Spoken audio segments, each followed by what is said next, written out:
This episode of the Digital Desperados podcast is brought to you by SaferNet VPN, found online at SaferNet.com.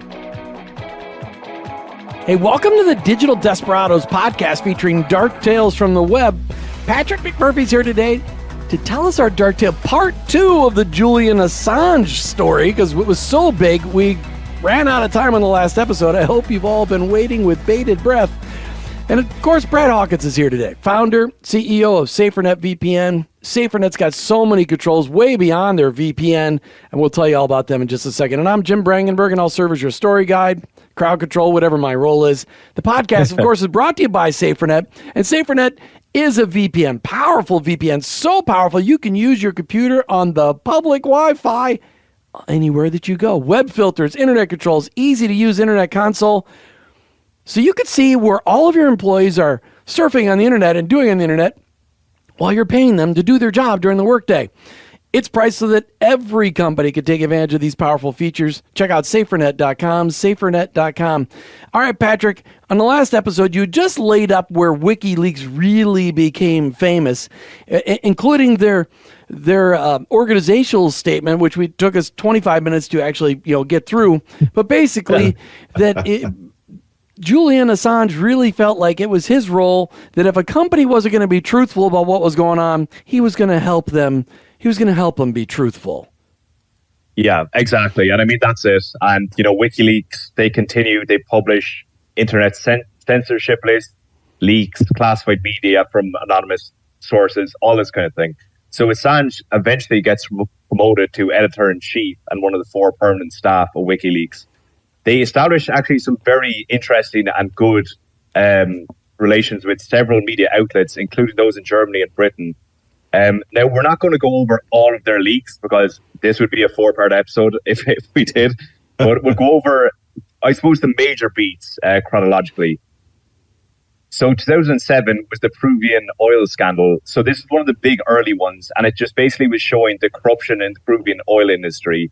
And this leak led to the resignation of several government officials. So you can already see these guys have power by making these leaks.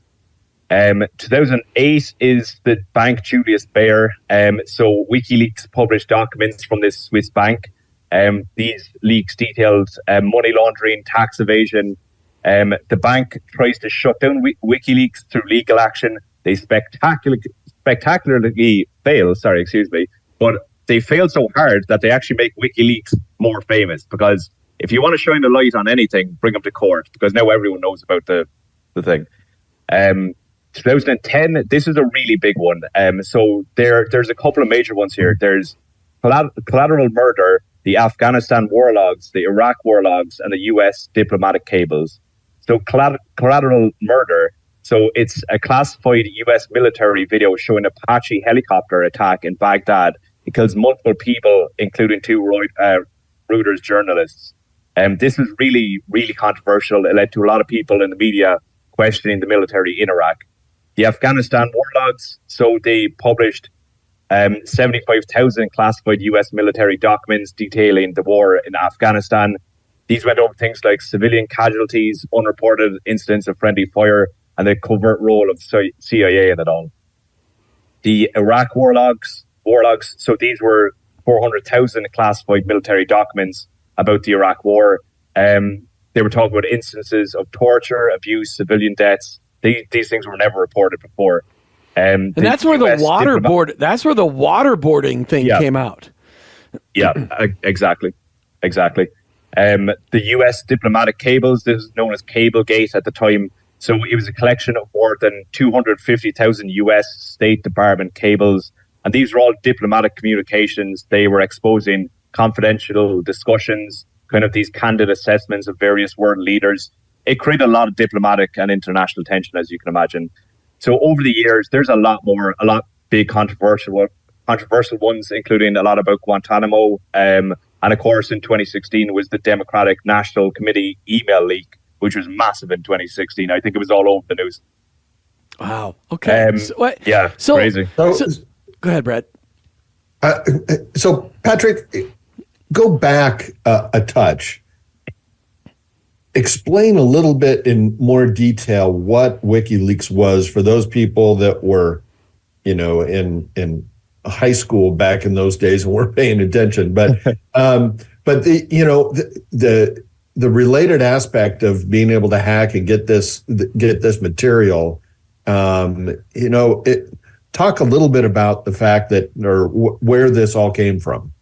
Well, what it was in a sense was that WikiLeaks was the publishing outlet. And so if you were an anonymous hacker and you were interested in freedom of information, things like this, and you hacked any of these, internationally hacked any of these big military units or governments or banks, you would then send your information to WikiLeaks. WikiLeaks have to verify it. They weren't just publishing everything. So it was people, Assange as editor-in-chief, he kind of played a key role in verifying all of this. But then it would WikiLeaks would publish it, and then we'll say the mainstream media would hear of it, and then it would go rampant. So it was a news source website in a sense, but for news that people didn't want out there at all. So it was really an outlet or a motivating factor for hackers to get out there and hack into extremely private locations. So now, were they doing any of the hacking, or was it just an outlet for others? I think at that point, a lot of Assange's personal hacking was probably in the past. Now he would verify claims, so I suppose he did get involved in it more so, but he didn't really go out on his own to do a lot of hacking anymore. At this point, he was almost like a news broker, or information broker, I should say. Do we know some of the biggest things that came out of his release of the collateral murder release, or the Afghanistan war logs, or the Iraq war logs, the diplomatic cables? Do we know some of the big dirt that came out of some of those? For me, it's kind of different asking me personally, because I remember when they came out, but I was in Ireland, and so it was massive for us. But I suppose I didn't have, the only one I kind of had a direct eye into the fallout of was the Democratic email leak in 2016. But I don't know, I suppose you guys, in 2011, can you remember any of this coming out and, making waves in the news or anything? I just remember there was a lot of question about, wow, we didn't know that was going on. Wow, we didn't know that was going on. I just don't remember the specifics anymore. Yeah. Yeah, I felt the same way, is that, there was a lot of stuff that was going out, and I didn't really know what to feel about it. It's an organization that was out there exposing the truth. Well, that's important. That's what our media is supposed to do. An organization to motivate hacking into networks that could cause wars, that's a little disconcerting. And so, you look at that and say, as somebody getting that information, I didn't know how to feel about it. Yeah. Yeah, it's unbelievable. Just remember that SaferNet brings safety and security to your business or organization through powerful VPN, web filters, internet controls, and an easy-to-use internet console where you can see what everyone is doing on the internet while you're paying them during the workday. Check it out online at SaferNet.com, SaferNet.com. All right, Patrick, back to you. So yeah, at this point, the US had stated that Assange had endangered national security, diplomatic relations, and the safety of a lot of the individuals who were named in these documents. Formally, he was facing charges under the Espionage Act. He was accused of conspiracy to commit computer intrusion. That's a lot of C's lined up. I only noticed that now. There's unauthorized disclosure of classified information, that kind of thing. So he had charges. But I have to point out here that it's not just the US that Assange leaked about. And the US weren't the only people trying to prosecute him. He faced a lot of challenges from Saudi Arabia, Australia, Sweden, the UK, and more. There was a very well-documented case. Sweden tries to pin allegations of sexual misconduct on Assange in what may have possibly been an attempt to silence him or get him into custody. This case and kind of other cases against him, he's in London at this point. It actually forces him to claim asylum in the Ecuadorian embassy in London in 2012. Now, he was in bail in the UK at this point, but he decided it would be safer in the embassy. But if you just flee from bail, that's not good either. So he remained in this embassy for 7 years from 2012 onwards. He had a lot of public communication this time. He was speaking very publicly about cases like individuals, actually like Edward Snowden, because that was all the news at the time. He left the embassy when his asylum was eventually withdrawn. Now, we don't know how this went down. I think I could probably hazard a guess and say Ecuador had a lot of international pressure to get this guy out. He was immediately arrested by the UK government for avoiding that bail previously that he skipped on. And so this is 2019, and this started a really, really long court case about extradition to the US. Again, this was years long. We won't go into full details. I think I ought to hold on there for it, because one of the reasons he was in such deep water was what he had done in 2016, which was exposed that Hillary Clinton had a separate server in a bathroom somewhere, that Hillary Clinton had a separate email address that wasn't a government address, that she was doing work from on behalf of the State Department from a non-government email. And so he ticked off a lot of power players in D.C., and 100%. Really impacted the 2016 election because he showed, a dark side of Hillary Clinton. And so he ticked off a lot of people that were in powerful places, which is why he stayed in that Ecuadorian embassy. Probably kept him alive. Yeah, probably kept him alive. Definitely. Yeah, that's right. Because we all know what happens to people who cross Hillary Clinton. Exactly. And the emails were massive. I mean, it was huge in the 2016 election, so it was a big one. He definitely had a lot of enemies. But the court case, there was pushbacks with the pandemic. It was back and forth. Everyone was on this thing. There was multiple governments, Amnesty International, even constant back and forth. And then eventually, very surprisingly, before we even put pen to paper on this, a couple of weeks ago, Assange walks free completely. So he's in a courtroom in Saipan, which is a remote US Pacific territory on the Northern Mariana Islands, at least. A US judge signs off on a plea deal. Assange pleads guilty to felony charges related to his alleged role in one of the largest US government breaches, and by that I mean all of the leaks. He received a 62-month sentence, so that's equal to the amount of time Assange had served in high security prison in London when he fought extradition. The plea deal would credit that time served, basically allowing Assange to return to Australia, his native country. And in a sense, Assange had been in forms of arrest or asylum for 12 years. Regarding Australia, I did mention they wanted him before, but over the years, they actually ended up campaigning to release him. So he's not going to get arrested in Australia. And really, all in all, his life is characterized by this restless spirit, this deep curiosity about computers, and this sense of justice about information. And those elements kind of combined to create WikiLeaks. Him and WikiLeaks left a massive impact on things like press freedom, whistleblowing, investigative journalism. To a lot of people, he's a traitor. To some people, he's a hero.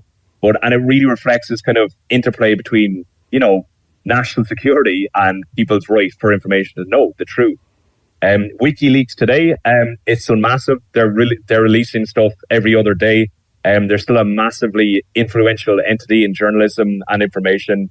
And that legacy is going to long continue. But that's Julian Assange. And he may, look, we've covered a lot of people in these stories where, they have accidents a few months later and they're dead. So is Julian Assange going to see 2026, 2025? Probably not, but that's the story.